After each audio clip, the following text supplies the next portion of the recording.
Novamente, bom dia a todos e a todas. Estou aqui pensando, refletindo. Eu já refiz a minha fala ali umas 10 vezes, né? Tanto que eu não vou passar, né, a apresentação no PowerPoint. Talvez, inclusive os diretores do Congema que estão aqui, né, devam estar se perguntando, nós estamos aqui no locus de discussão da política de educação. E aí eu vejo vocês balançando a cabeça, mas eu acho que eu vou trazer aqui alguns aspectos, inclusive, né, de reflexões para que a política de educação também possa estar entendendo algumas das complexidades que nós vivenciamos no Estado brasileiro, principalmente em relação às famílias em situação de vulnerabilidade e risco social, aonde uma grande parte da população infanto-juvenil se encontra. Né? E aí, inicialmente, né, dizer, meu nome é Wanda Anselmo, eu sou gestora municipal de assistência social no município de Russas, no estado do Ceará, né, assim, e a gente, até hoje, como eu né, já disse, nós estamos representando aqui o Colegiado Nacional de Gestores Municipais de Assistência Social, que integra os 5.570 municípios, gestões municipais de assistência social. Para nós é um grande desafio, porque, inicialmente, nós temos um ranço da política de assistência social, que sempre foi vinculada à caridade, ao clientelismo, ao assistencialismo, e, a partir da Constituição Federal de 88, nós temos aí demarcado a assistência social enquanto política pública garantidora de direitos, não clientelista, né, e assistencialista. E mais, em 93, nós tivemos a Lei Orgânica de Assistência Social, que regulamentou o capítulo da Seguridade Social no tocante à política de assistência social. Nós somos uma política diferenciada da política de saúde e da política de educação, no aspecto que a política de educação e de saúde são universais, então é para todos os cidadãos brasileiros. A política de assistência social é para quem dela necessita. Então, a gente já tem aí um recorte nessa população em situação de vulnerabilidade. Então, ela tem que ser universal, mas para esta população. E, mais recentemente, apenas em 2005, nós tivemos a implantação do Sistema Único de Assistência Social. Então, nós somos o sistema protetivo mais recente da história brasileira, né, com 12 anos de idade, ainda um adolescente aqui, né, iniciando a sua adolescência, com muitas fragilidades, principalmente no momento em que nós estamos vivendo, na atual conjuntura. Então, eu acho que a gente precisa demarcar esse conhecimento, porque hoje, embora seja um sistema muito recente, aí a rede socioassistencial hoje está capilarizada em todo o território brasileiro. Apenas 1% dos municípios brasileiros não aderiram ao SUAS. Então, hoje nós temos 7.456 CRAs, que são os Centros de Referência de Assistência Social, 1.226 equipes volantes, 138 lanchas, porque as lanchas são aquelas embarcações na região norte, onde o que se trafega são em áreas pluviais e que não tem como se fazer o CRAS, né, de outra forma. Então, as barcas, elas são CRAS itinerantes, vamos dizer assim. 4.971 municípios brasileiros atendem na proteção social básica, através do Serviço de Convivência e Fortalecimento de Vínculos, 2 milhões de crianças, adolescentes e famílias, idosos, né? 2.941 municípios fazem proteção social básica no domicílio. 2.614 municípios brasileiros aderiram ao programa Primeira Infância no SUAS, né? A gente tem aí uma, vamos dizer, uma discussão em relação a isso, e quando eu escuto aqui a dirigente da educação, e aqui representando a Undime, falando, né, dessa perspectiva que tem que se garantir creche na educação, nós que estamos na assistência social, sabemos que nós não temos capacidade nem temos interesse em fazê-lo. Então, assim, o programa Primeira Infância no SUS, na realidade, é fazer um atendimento à primeira infância, mas integrado à política de educação e à política de saúde. Né? A questão dos serviços especializados através do Programa de Atenção Especializada a Famílias e Indivíduos, 2.521 CREAs. Eu estou trazendo esses dados para que vocês que não têm essa, vamos dizer, intimidade com o Sistema Único de Assistência Social, entender e compreender que hoje, pelo menos um CRAS existe em cada município brasileiro. Então, essa possibilidade da integração dessas duas políticas, ela é totalmente possível. Quando a gente está trazendo, né, e a perspectiva desse painel é trazer as redes públicas, né, e o regime de colaboração, então a gente tem que perceber e entender claramente que não dá para fazer sem selo no território. A gestão por território, ela é essencial. E dentro do território, você tem escola, você tem unidade básica de saúde, você tem um CRAS, você tem um equipamento de esporte, você tem uma praça, você tem uma entidade não governamental, ou seja, você tem milhares de possibilidades de integrar a rede nessa visão macro de que a educação integral ela pode se dar em diferentes espaços, em diferentes tempos. Então, dentro dessa lógica, identificar as barreiras, quando a gente trata de discutir o território, primeiro o que é que nós precisamos realizar? Identificar as barreiras que decorrem das condições sociais, econômicas e culturais das famílias que lá residem. E estudar e intervir em situações de vulnerabilidades e risco. Então, eu preciso mapear, eu preciso entender e eu preciso estudar quais as possibilidades que nós temos de intervenção. E isso vai gerar demandas. Quando eu identifico, obviamente que eu vou identificar essas demandas, né?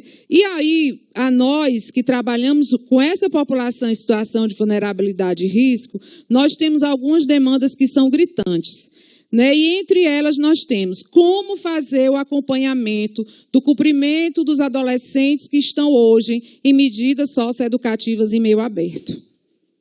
Esses adolescentes vivem no território, eles estão lá e eles precisam ter a garantia dos seus direitos.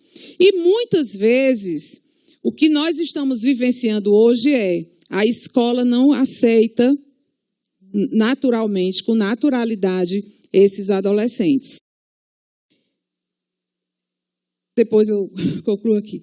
Um outro grupo que precisa ter um olhar específico são para aquelas crianças e adolescentes que estão em rompimento de vínculo familiar e estão nas unidades de acolhimento, que hoje precisam também de um olhar especial da educação no atendimento prioritário. O apoio no acesso às famílias, e aí a gente fala das famílias, mas a gente já fala, inclusive, dos adolescentes que precisam ingressar no mundo do trabalho e ter um trabalho protegido, mas que têm uma baixa escolaridade. Então, quais são os mecanismos e as metodologias que existem, né, para que essas famílias possam efetivamente acessar o mundo do trabalho? Como enfrentar o trabalho infantil? Como as escolas podem, quando a gente identifica esses meninos, eu tenho a garantia do acesso, mas aqui vocês, inclusive dirigentes da educação, já colocaram, não adianta eu ter a vaga, eu preciso ter o acesso, mas eu preciso efetivamente que ele tenha essa relação do ensino-aprendizagem, mas que ele precisa estar dentro da educação.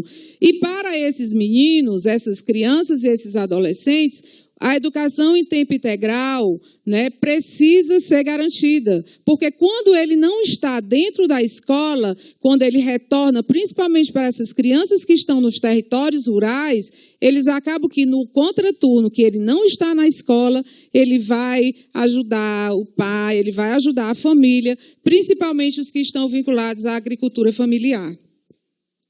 Os cuidados com a população em situação de rua. E com as meninas, né, que estão hoje, né, nesse processo de gravidez da adolescência. Quando a gente traz esse cenário, que ele é muito gritante dentro da nossa realidade, a gente temos que pensar na estratégia. E eu acredito que a estratégia buscativa hoje, ela se configura como esse grande movimento, a partir de que a gente tem que deixar de ser, né, reativo, e tem que ser proativo. Quando a gente trata na perspectiva da proatividade, para viabilizar o acesso a esses direitos. Então, ela se torna uma oportunidade, como eu já disse, de identificar, localizar e conhecer as causas. E quando eu conheço as causas, eu preciso articular a rede. Garantir, então, o acesso às políticas públicas, né, depende de cada um de nós, depende de todos nós. Não é uma tarefa simples, é uma tarefa complexa, mas que, né, no âmbito local, exige pactuações sobre referência e contra-referência nessa perspectiva da garantia de rede. Então, encaminhar para o acesso aos serviços complementares, mapear os equipamentos nos territórios, diagnosticar as vulnerabilidades e potencialidades, né? A questão da perspectiva, e aí a gente já vem, como que isso pode acontecer no território? São as reuniões intersetoriais, ali os diretores, os professores, os profissionais de CRAs, aquela rede comunitária, como que nós podemos pensar coletivamente dentro de uma lógica de que garantir que esses meninos permaneçam e tenham sucesso escolar.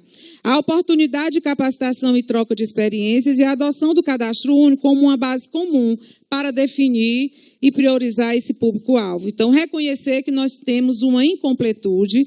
Dentro dessa incompletude, né, a gente tem a perspectiva, né, de definir competências e recursos necessários para a garantia dos direitos. Então, os desafios postos, né, o Ítalo já está ali sinalizando, mas, assim, produzir uma cultura de complementariedade entre as políticas públicas.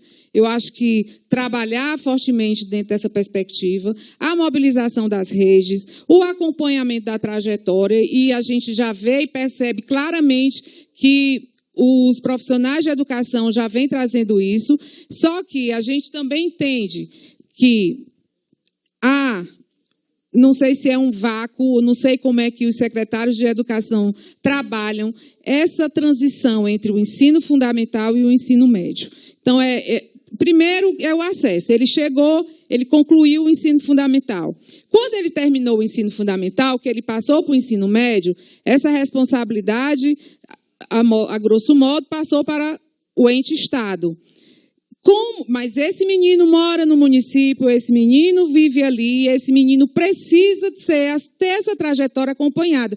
E é onde a gente começa a perceber que tem aí o vazio e a grande preocupação, porque a gente está falando aqui da trajetória já no ensino, na última parte do ensino fundamental, mas também, quando eu estou falando de direito à educação, eu estou falando daqueles meninos menores, os de 0 a 3, como que eles acessam a educação, né? E trabalhar, integrar, e mobilizar e articular, e agora eu me acelerei, porque ele já aplicou ali, né? Inclusive a rede de saúde. Eu acho que talvez seja um dos grandes desafios, é integrar a rede de saúde.